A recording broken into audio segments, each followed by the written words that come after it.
In this video, I'm going to show you how to use the tool Hypothes for OER feedback.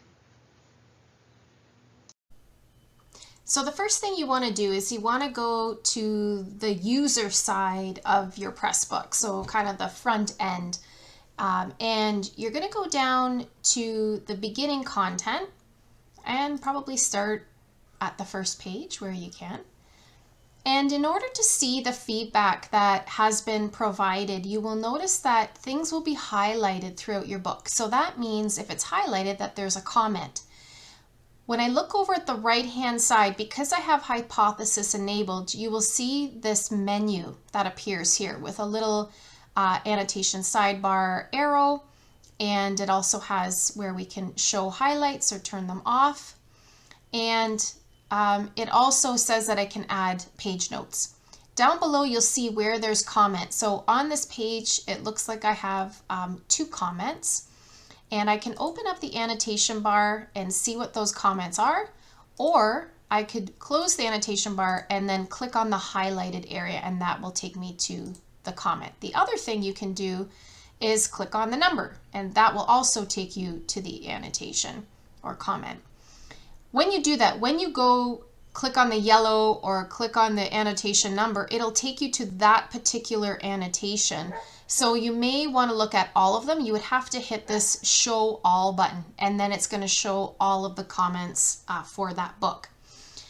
So normally in the OER Design Studio, we'll go through the comments and check to make sure that the grammar and spelling has been fixed. So any comments made with those kind of changes, we will go in and do. And so if we go in and do that, we will make a comment here that that annotation has been handled. So you will see done.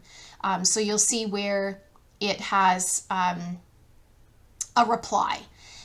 If you go into Hypothes and you select the group, so for instance, I'm going to go into the group for this book I'm working on, Strategic PM, you will see that there's a whole list of all the annotations that have been made for the book.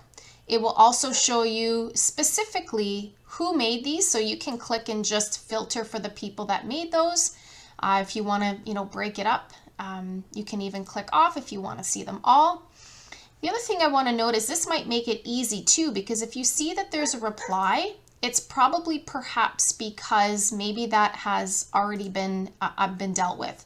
Maybe not. You might have to double check to make sure, but it might be a quick way to see where the comments maybe have already been addressed.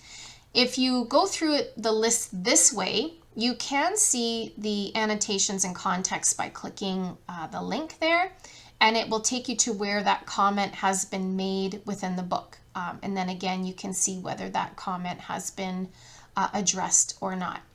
Sometimes it really is easiest just to start at the very beginning of the book and then click through page by page and check to make sure all of the comments have been addressed.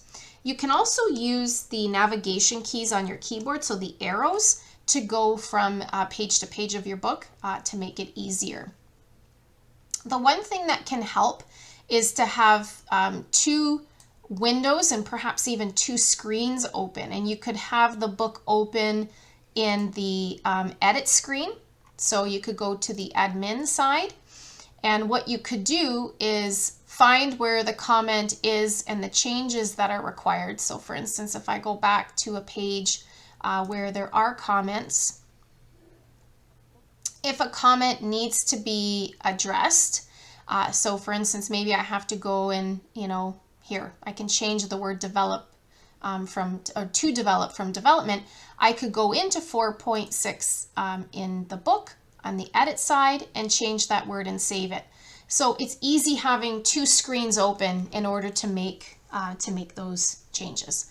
So hopefully this helps show you how to use the Hypothes annotations to incorporate peer and student feedback into your book.